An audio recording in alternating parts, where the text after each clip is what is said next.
afternoon, Gossip Talk Shows family. Is Swamsai here at Gossip Talk Shows. Find your own voice, lead from within. So, with me today, I'm with Carol Ann Cooper and Shireen Lovegrove. Hello, how are you, ladies? Well, thank We're you. good. Yeah, Thank you. And you? yeah. I'm well, thank you. Mm.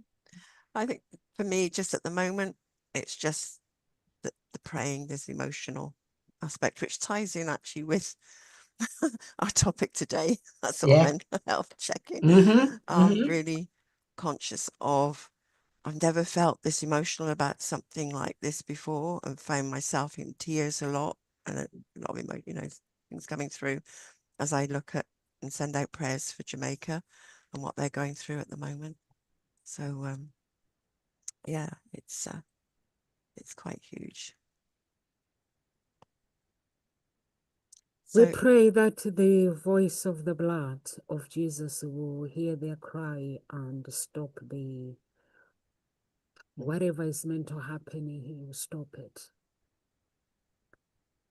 I hope he does. I hope there is just a hit and then people survive, whatever Mm. happens. Yeah. the prayer is that they pull through whatever is going to happen, um, and that they pull through stronger than they ever were Mm. before. You know. Okay, so Okay. the topic today is mental health check-ins, making emotional wellness and a relationship habit. So in this powerful video, we are going to dive in deep into the secret rhythm of emotional connections and mentally wellness in relationship. So this isn't about self-care, it's about soul care for two. So we are going to help you guys to uh, understand how to make mental health check-ins a natural part of your relationship, just like laughter, love, prayer with wisdom drawn from psychology, divine truth, and lived experience. So we're going to reveal how couple can build trust, deepen emotional intimacy, and create a safe space where both hearts feel seen, heard, and supported. So, Carol Ann, you chose this topic. What was the motivation behind everything?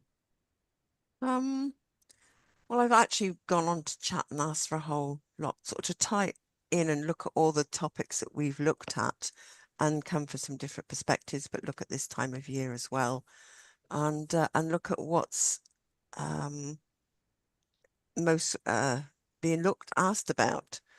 And this was one of the top topics. So I just felt it was quite applicable, and also at this time of year, where you've got the days getting a bit shorter, the clock's going back. They've gone back in this country, and I think America, it's next week. So it can cloud things in, make things feel a bit heavier, and um, there's that emotional fatigue that sits Mm. in. So Mm. there's that dip. It's a seasonal thing.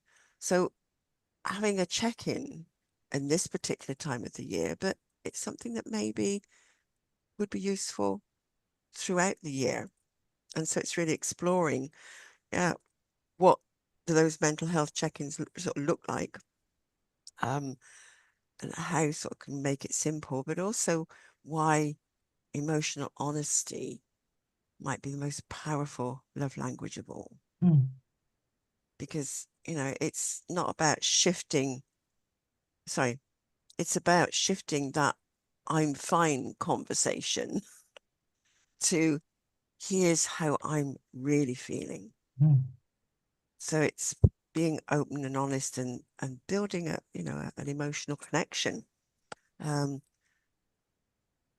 and it's really making it a form of maintenance rather than a when you're in crisis, all of a sudden you've got to do something about it. Mm. It's so that we can stops or getting to that point. So I thought it was a great topic to explore.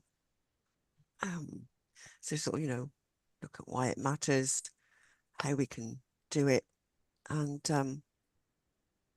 you know, what mental health check-ins really are. So sort of people might have their idea, well, you know, what that is. We can explore well, actually what they are and what they're not as well. Um, you know, I like this quote I've got: emotional check-ins aren't for when things fall apart. They're what keep them together. So, yeah. And so many people just clump up. So it is important to really have those emotional check-ins, whether you're it's for a relationship or whether it's with yourself. You know, so I thought we could explore both. So yeah, that's where it sort of came from.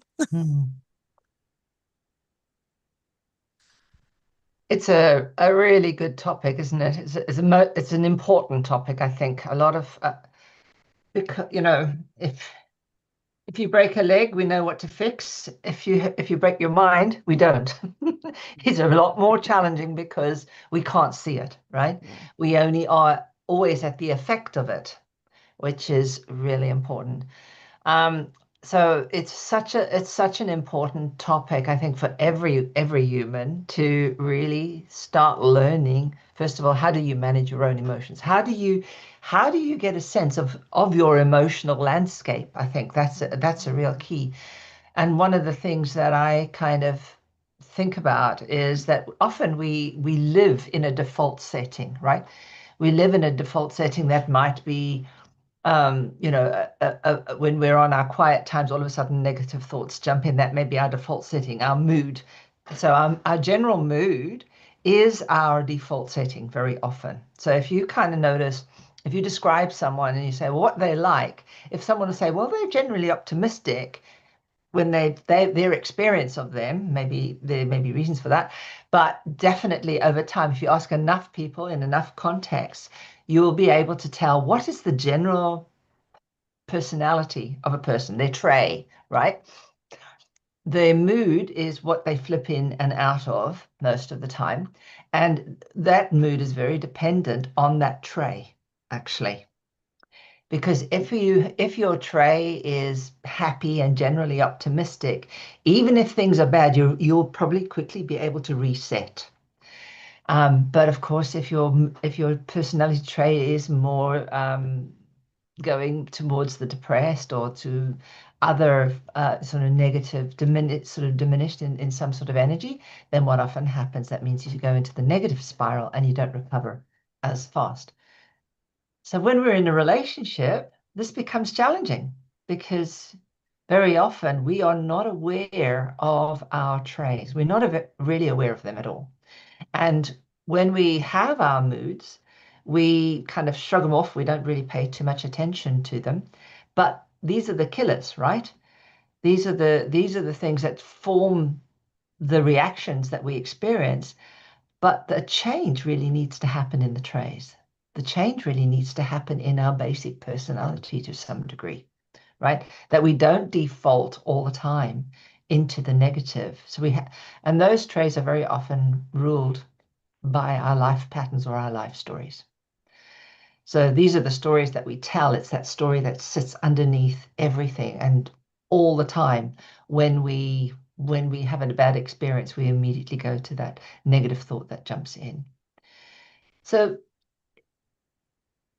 I'm kind of thinking in the sense this part of our mental wellness is to really know ourselves and what we like generally. Do we wake up generally happy in the morning, or are we really subject to other people around us, or can we hold that sense of feeling good in the morning and at the night, at various times of the day? How easily do we correct ourselves?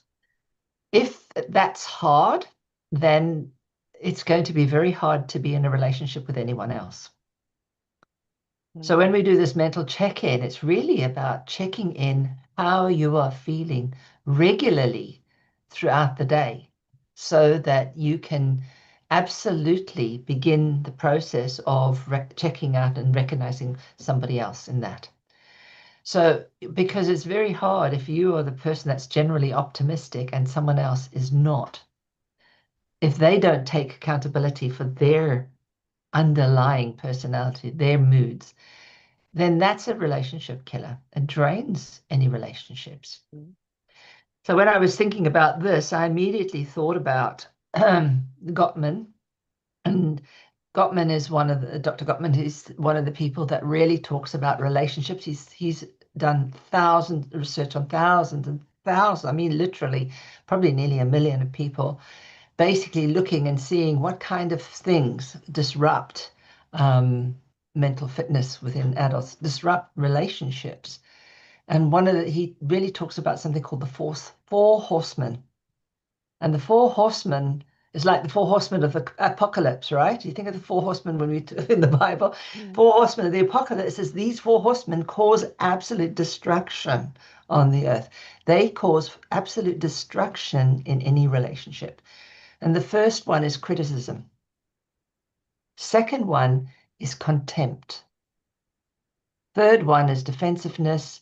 And the fourth one is stonewalling. That's when you kind of put a wall there and you just don't do anything. You withdraw, you avoid, you disapprove, you distance yourself. That's the stonewalling. So you hold off, you withdraw. We all know what defensiveness is. But out of all of that, the one that is the most important, the one that's almost just really will cause the absolute destruction of a relationship is contempt. If someone shows contempt in any of their interactions on the videos, they know that that relationship is pretty much doomed unless they sort that contempt out. Everything else can be fixed, but contempt is the one that is really, because that comes from a sense of you're better than them. Yeah. So the word was contempt. I heard it as content at first. No, So what's content? Oh, but it's contempt. Contempt. Yeah, contempt. Gotcha. Yeah. Contempt. Yeah. To contempt. Sorry, Nomsa, your thing is off. You're muted. Yeah, because it's interesting. I heard it as content to start with, and I'm thinking, oh, that's interesting. And then I heard it again, and it's not as contempt. So that makes sense. Yeah, why that's the most thought destructive. You were saying content as well. And then brilliant. Thank you for correcting my my English. No, I think that's how you sounded, but then said, the second time you sounded very clear. Just how we heard. Yeah, I think that's why I always talk about showing that if you're in a relationship and you think you're better than the other person, the relationship will not work, whether we like it or not. And I have seen in myself people that are in relationships, like when they talk about their spouse, you start a conversation and they'll tell you, oh, that one is very smart but stupid, does stupid things, stupid. I'm like, can't call someone stupid. That's just out of order. But for some people, it's normal. They'll tell you that, oh, yeah, my wife is very intelligent. She earns this much a year, but when it comes to fixing things, she's stupid and stuff. And I'm like, okay.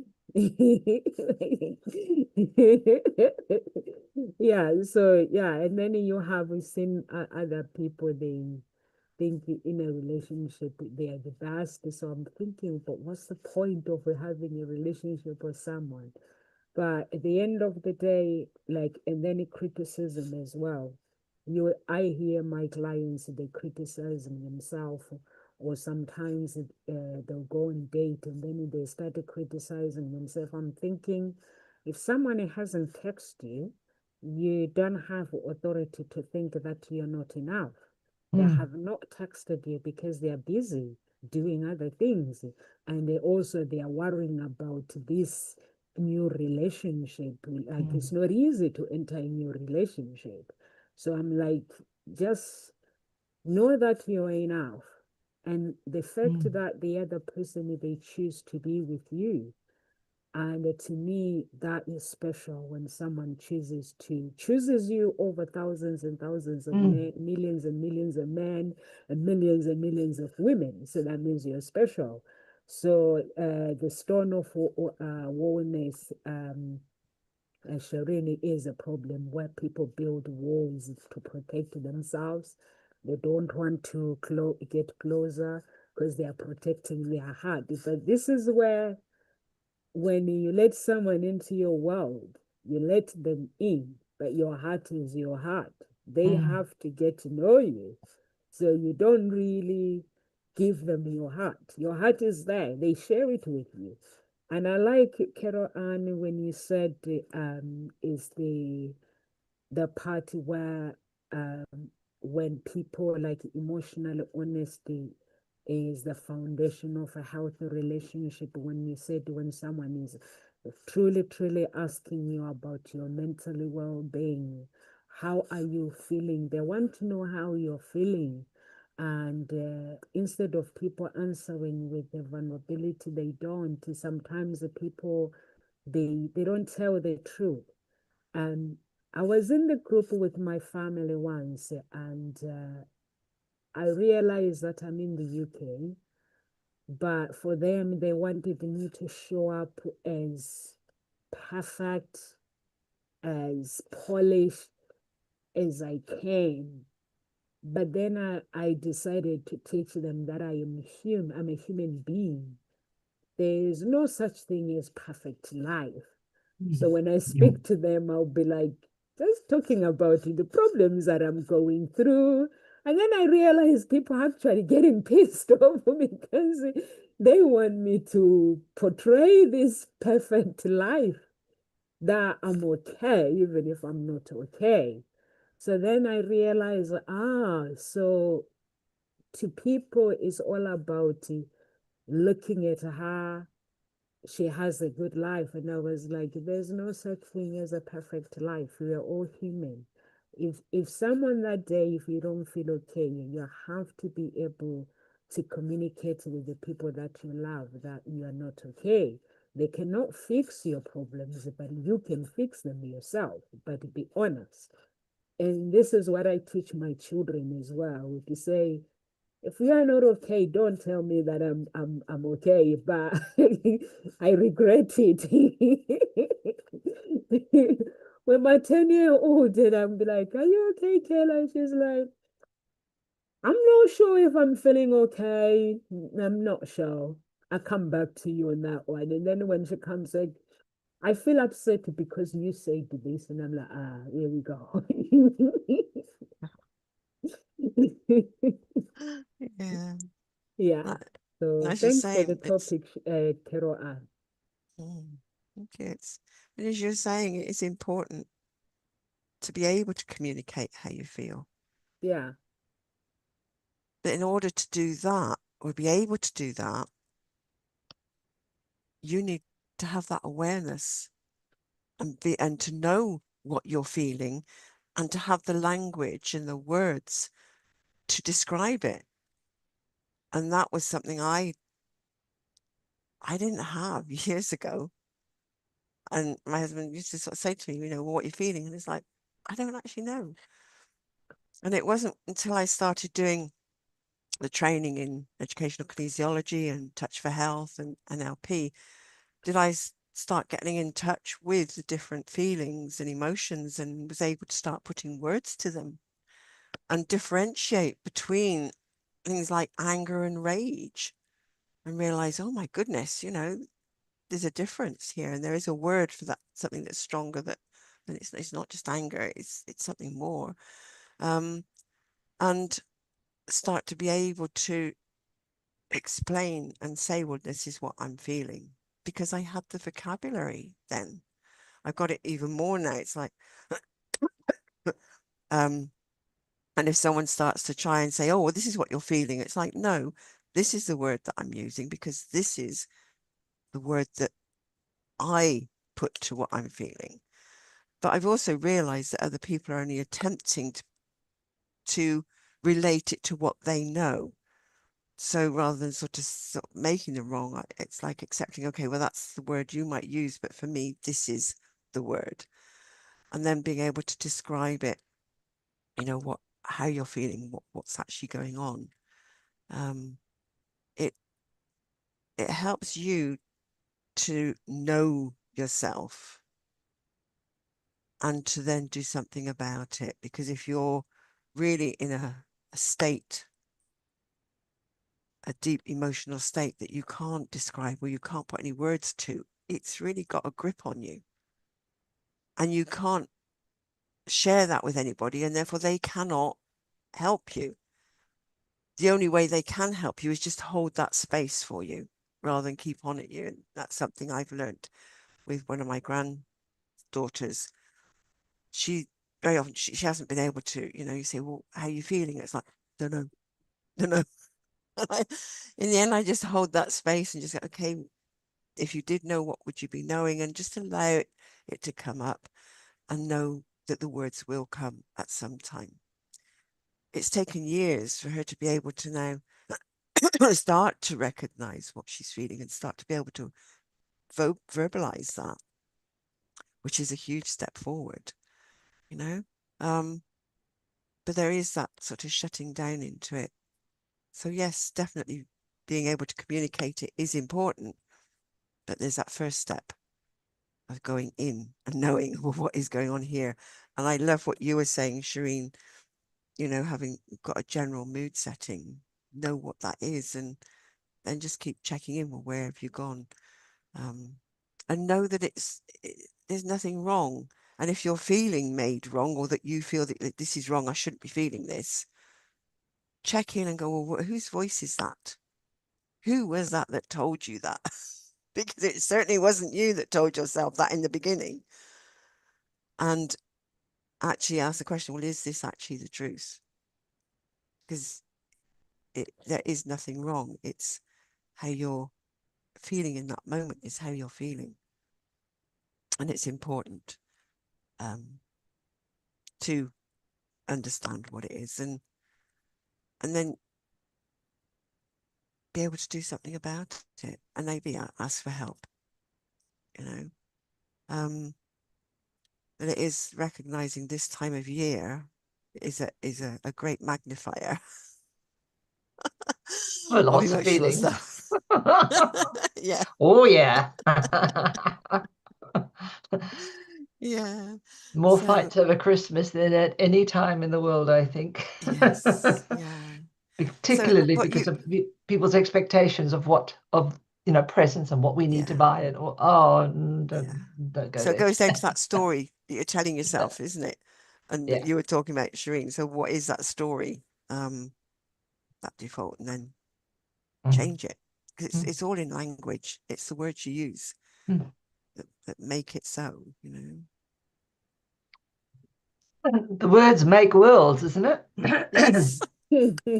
And one word can paint a thousand pictures for us. So Yeah. I love what you say there, Carol Ann, because what is so important is to really name those feelings, get to know the nuances, the differences between rage and anger, or just, I'm just bloody pissed off. I mean, they could be, they're different, right? Yeah. Yeah. Even if we say I'm pissed off, it doesn't mean it could actually be quite funny. There's all different things that can, and the intonations that sit with that. Yeah. And what was really coming up for me was while you were doing that, it was reminding me of I've had a couple of periods in my life where I've experienced rage, but I've experienced different rage, right? I've experienced rage where I've literally seen red in front of me. And I remembered having to think, oh God, I saw red. That's interesting. And then and so that was just purely emotional, pure whatever. And that was like, and I was ready to fight with my hands at that point. And then there was another range, which was like I went ice cold and I felt this white rage come through me. And that was very cognitive. I gave that person what for. Didn't feel very proud of myself afterwards, but it was like an arrogant rage. And as I watched myself doing it, it was somebody that was holding a position of power, and I did it. And I remember he physically shrank. And I thought, as I saw this, I thought, oh my God, this power and this kind of rage really isn't good, right? So recognizing the different rage and the points to where you might land in one of those two, right? What's that trip point before you go into that space when you kind of lose it? What's the emotional charge that sits there, and what's the build up before that? Because often we wind ourselves up, and then the pivotal moment, the bit that breaks the camel's back, is the bit that then goes, whoo, you're in one or the other. So I think these are the things that we really have to understand, is that, one is know the language for you. And when you're trying to explain to someone how you're feeling, often it can be really helpful to give a metaphor. Like, this is just like, I want to go there and I want to, like a big balloon or whatever, I want to just hit it, right? Or something that allows someone to go, there's an image that I can meet that, I can understand that. That's the kind of level of frustration she's feeling, right? So it's really important to develop not just the nuances, but a way to communicate it in a way that people can understand. My client today she was talking to me, and she said, I've been doing some internal family systems, IFA.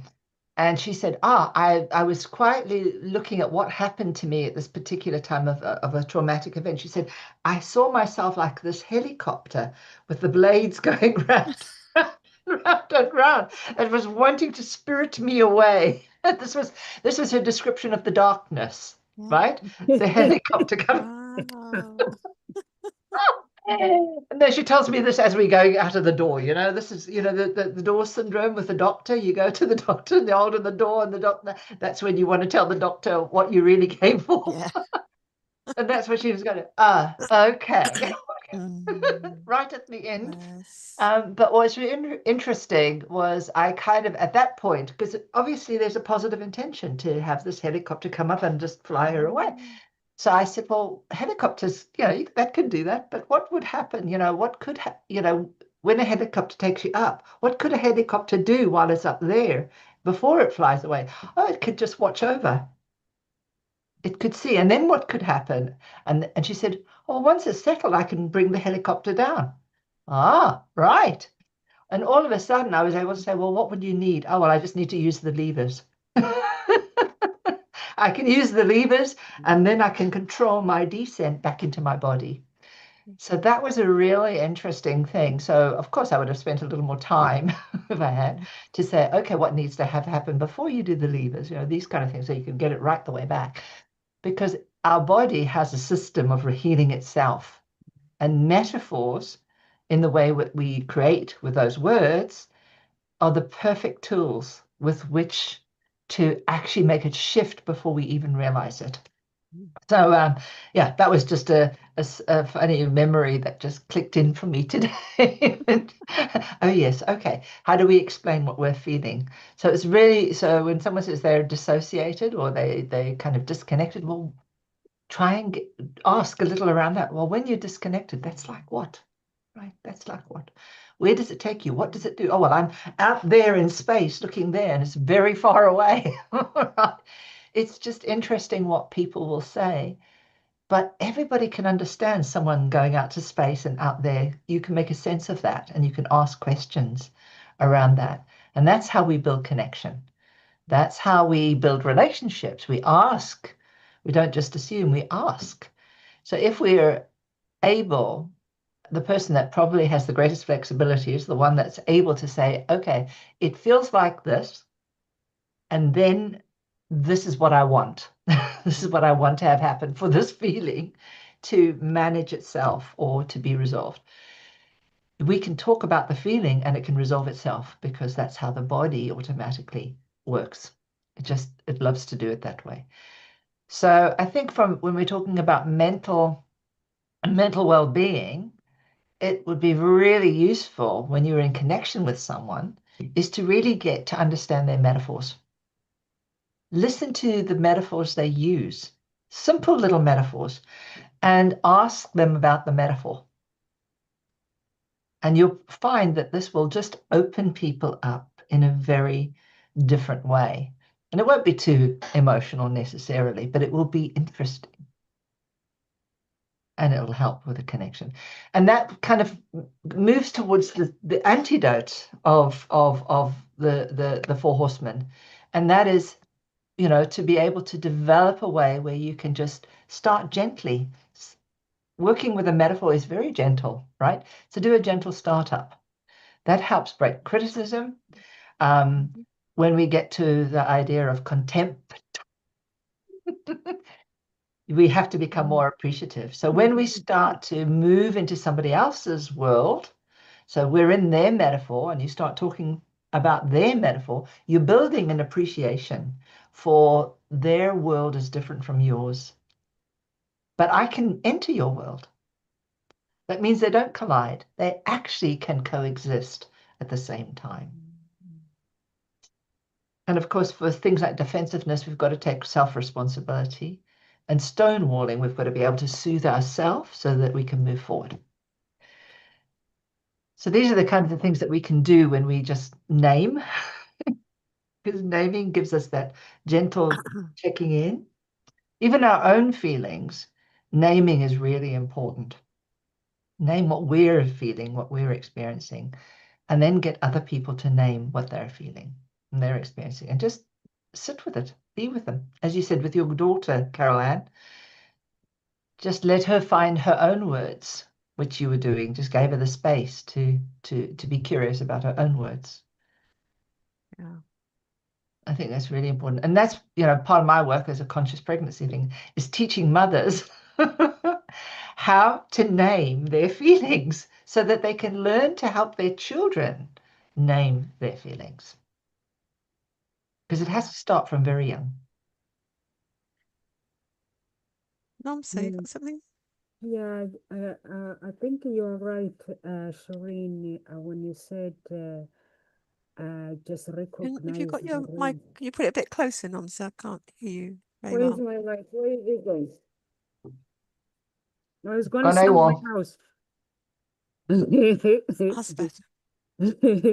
I like Shireen when you said recognize different reg and things like that and develop communication, build a relationship, not assuming, but communicate with someone how they are feeling and stuff. I always see people sometimes when they want to build a relationship or when they want to have a relationship with me. Sometimes they have already made a decision what kind of NOMSA they want to see or they want to communicate with. But I'm thinking, so I always tell my friends that the NOMSA that you guys expect does not exist. Is the NOMSA that is within me that exists. Let that NOMSA unleash the true me. If I'm not feeling okay, I'm not feeling okay. And when it comes to relationship, I've seen that people shut down their feelings. They don't communicate, or sometimes when you talk to them, you are like, have you spoken to your spouse? They are like, no, I already know what he is going to say or what she's going to say. I'm like, how do you know what someone is going to say if you have not spoken to them? So I think that it happens a lot in a relationship where assumptions rises instead of that person having to ask questions. For me, people thinking she's nosy and stuff. When I meet someone, I always make sure that I ask questions about who they are, what makes them who they are they okay in general? Is there anything I can do to make life better? And I find that when you do that, people are interested to open up with you on what's actually going on in their own world, not what you assume thinking is what is going on. So I think that is really, really important in a relationship. And Carol Anna, you mentioned if you are feeling not so good, to check in with the voice. Whose voice that is speaking? Without making any judgment or making yourself wrong. I think that is really, really important as a human being. That when you are going through this journey of life, never make yourself feel wrong for what you are feeling or for what is going on in your life, because everything that we go through, it comes to give us strength. But mentally healthy, unfortunately, in this world, it has a big stigma. People, they don't want to express what they are feeling, who they are, and things like that, because they feel that they're going to be judged if I'm not okay. So if I'm gonna hang out with Nomsa, I'm gonna have to make sure that I make Nomsa happy and make her see me as happy as I can. But Nomsa does not do that crap. So for me, you wanna hang out with me, you got to be real. You've got to be what?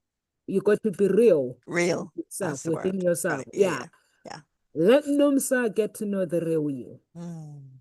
And that will help me because if we call this thing of friends and hang out, we don't just hang out because we like it. We hang out because we are there to help each other, to uplift each other. In a relationship, we are there to check in with each other, to really honor each other and making sure that the other person they are okay, because the other person may feel pressured, they may feel that they are not giving enough, so it's up to them to express their feelings that no, you're giving enough, you're doing this. But unfortunately, in relationship, it happens like that. People don't open up.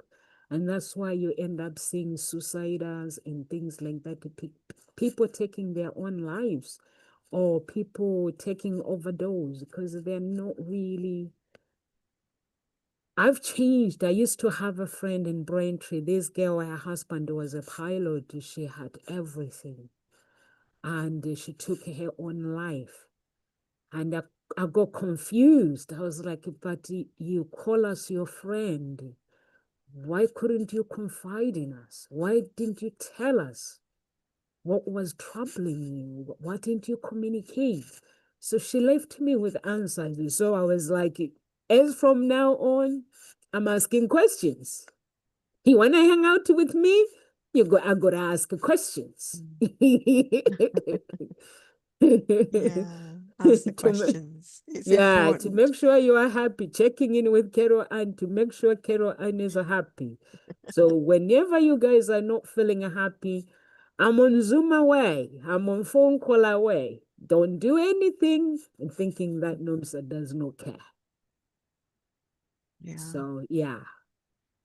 And yeah, it is that checking in, that realizing it's not actually a therapy. You're not intruding in by asking the questions, and you're not trying to do Yeah. some therapy with them. It's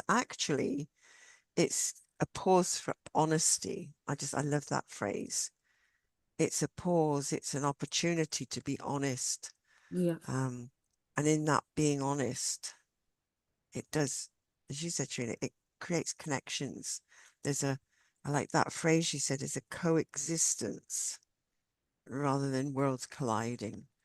And certainly using their metaphor, listening to their words, that's quite magical, because what I heard in that example you gave was that they they found their own way of coming back into their body, coming back into this world, into the present moment, rather than scooting off, and well, that's far more powerful when someone finds their own way back, because they're more likely to stay than scoot off again than you trying to pull them back, because you've not given them the inner resources to say, well, actually, I'm quite safe, and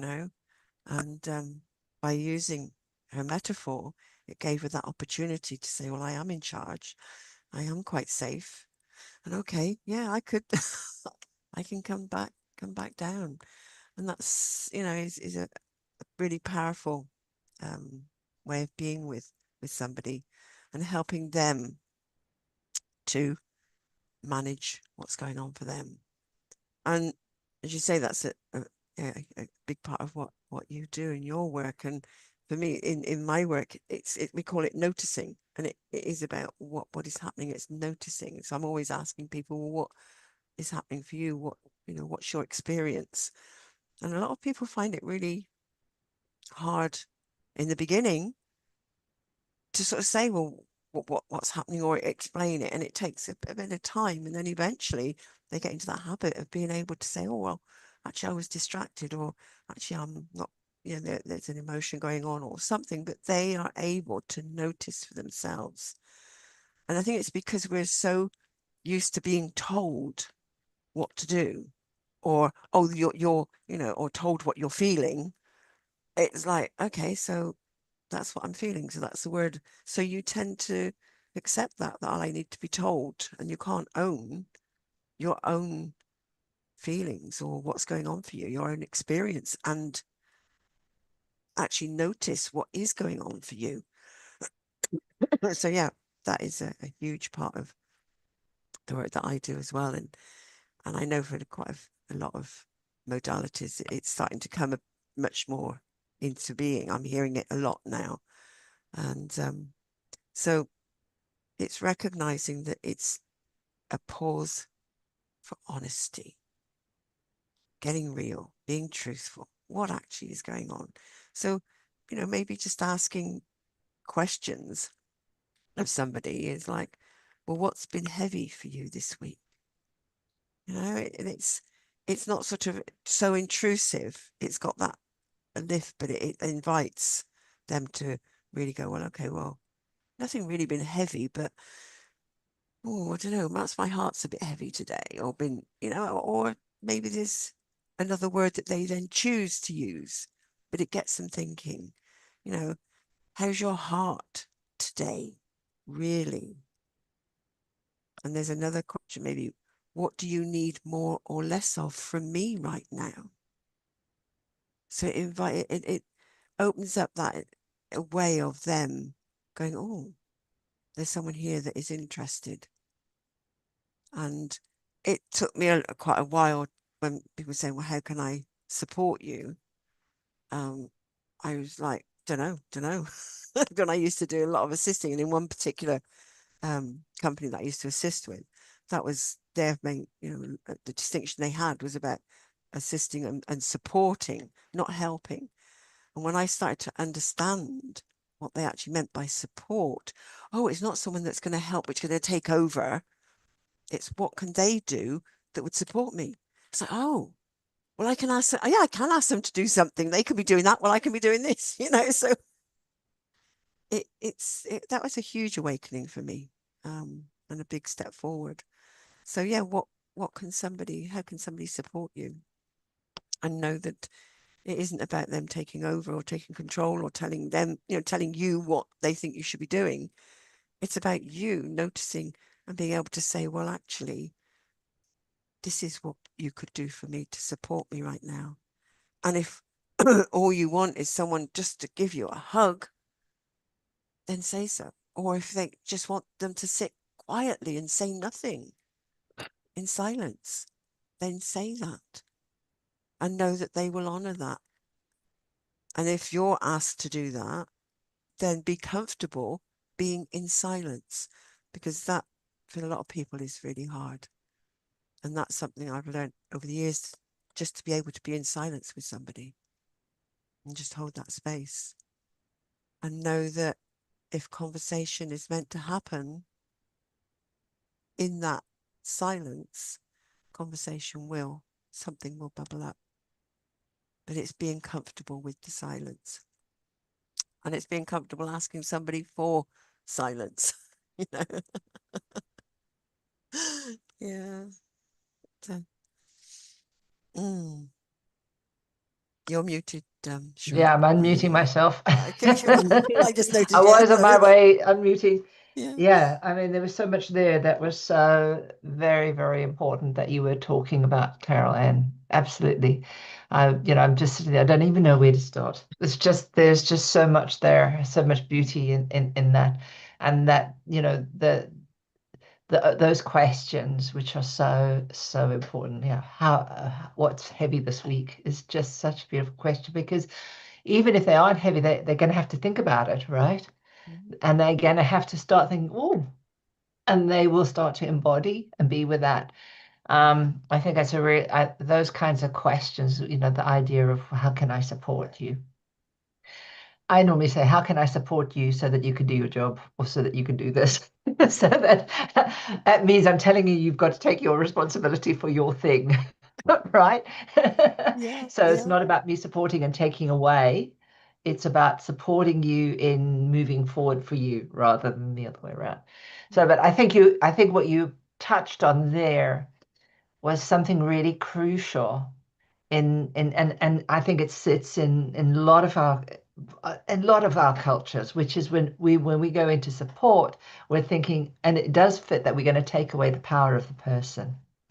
And I think it's really important to be very clear about how we're going to support someone. What is our remit within that supporting? I think it's really important. Um, yeah, so those questions that you gave were just they're so wonderful and so powerful and so liberating in a lot of ways. You know, what do you need of me here now? You know, what do you not need? Yeah. Harder for people to know what do they not need, right? Mm. Because when you're so caught up, you don't know necessarily. So these are very powerful, simple questions we can ask in a relationship, right? Because we're all in relationship with someone. So part of really learning how to ask questions in a very simple way can be a real way to get people to drop in into their feelings. Because as you were saying, we're looking to feel real, to really access the truth in that moment, so that we can shift whatever it is that's making us stuck in that particular way. For the whole reason to create connection and community and love. So yeah, those were the things that I was kind of sitting in awe of as you were talking, because they were definitely beautiful. Um, and yeah, and again, just really reiterating this idea that, that it's about learning so much about our own thinking and feeling patterns, right? Really beginning to spend time to, we have one mouth, we have two ears, two eyes, two nostrils, we have one mouth. We don't need to talk until we have received everything that we need to receive. So slow things down before you communicate and really choose your words. Really choose them. Conversation's great when we're just talking, but when we sit and think about what we're going to say, that's when we really use our heart. We bring our heart into this conversation, and that's what people hear. They hear the vibration of what we're saying and how we're saying it, right? So if we're just talking conversationally, it's up here, right? It doesn't really necessarily touch us, but when we think about it and then we use words, the way we think when we talk will be a lot more clearer, definite. It'll go to the spot where it needs to go. And that's the key, I guess, of really when you have people. It's lovely when you're in a conversation with someone who says something and you go, whoa, what a good question. Right, what a good question. You've just opened me up completely. But it's because of the way they've said it, and how, the way they've said it, how they've said it. And very often people know where the question is directed to. I know that sounds really bizarre, but when we were doing supervision, quite a lot of supervisions, people would say, well, where did that question land in your body? It's a really great question. Yes. Just to go, oh, did it land in my heart? Did it land in my stomach? If you get to know those things, and you can go, so what does it mean when it lands in my stomach? Oh, is that fitting with my panic? Or what kind of feeling is it feel when it lands there? Is it a warm one? Is it a niggly one? What kind of feeling is that? So that you get to have a direct relationship with what's coming in, and you can work with it. Then, because you want to make all these feelings your friends, so that you can utilize them, you can use them as your friendly army to do whatever it is that you need to do to create good relationships. So I think that, for me, that's probably the thing that I'm going to take away today, is some of those questions that you left there, Caroline, because I'm going to practice them. Um, and I think just really write a list. And I suppose that's my real thing. Write a list of some good questions that are simple, easy questions like, how heavy are you today? That may seem a little odd, but these are the questions that really get people to talk. So, yeah, Beautiful. Yeah. Yeah. write that list, learn it, and then practice it. Yeah. Love it. Love it. Great Yeah, advice I there. love it as well. Yeah. Great opportunity to get in touch. So something I think people could do, it's actually about how can you turn these check-ins actually into habits. And I think this is something I'd like to leave people with, because it's okay, we're talking about check-ins, but it's like when and how, and you can create it, as in how you want to, but there's a couple that ideas is maybe have a weekly 10-minute check-in where you actually pick a time. Maybe you light a candle, there's no phones and you just have that quiet space, just 10 minutes, and share one word that describes your emotional state. And it's just that check-in in that moment. Or maybe, ask that question, well, what has been heavy this week? Decide what you want to ask yourself, but it's just that check-in, 10 minutes. Something else you could do is have maybe a seasonal reflection ritual, where each season you sort of ask yourself, what's energizing me right now? What feels heavy or stagnant? What needs nurturing or release? Maybe that's something, each season. And maybe you could do both of those, what I just suggested, a weekly 10-minute check-in and a seasonal one, because each season is different. So, as we said, this particular season is quite a heavy one, and can be quite depressing. So it's like really checking in with that one. So your mental health doesn't take a holiday, so neither should your self-awareness. I love that. Yeah. So I just leave everybody with that. Nomsa? For me, what Carol Ann and Shireen have said, I just leave you with the end everything, check in with hope. No matter what is shared, joy or pain or uncertainty, end with that note with hope. We'll get through this together, because hope recenters the heart on love's purpose. It reminds both souls that emotional wellness isn't just maintenance, it's a ministry. So that's what we're here on earth, to minister to each other and love each other and not making each other wrong, and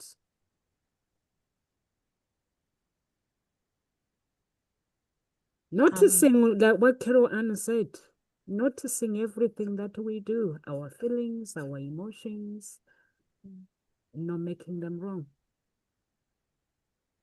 Amen. That's what I leave you guys with. And if you're watching Gossip Talk Shows, guys, from any part of social media, we have 2 groups on Facebook, Unique Billionaire Mindset and Gossip Talk Shows. Please join the groups and be part of the family. And go to the website. Please do sign up and be part of the family. If you want coaching with Carol Ann or Shireen or myself, you can just go to the website or get in touch with me. There is a phone numbers, office numbers are everywhere, guys. On social media or the website, you just ring the office. Someone will deal with that, and you can book the coaching that you need to do. And don't just be a follower watching our talk show. We are coaches as well. We can help you more and more and more unleash that glory that is stuck within you and get it out. God bless you, everyone. Live with grace, and I shall be with you tomorrow. See you Thank next week. you, Kiro Ann.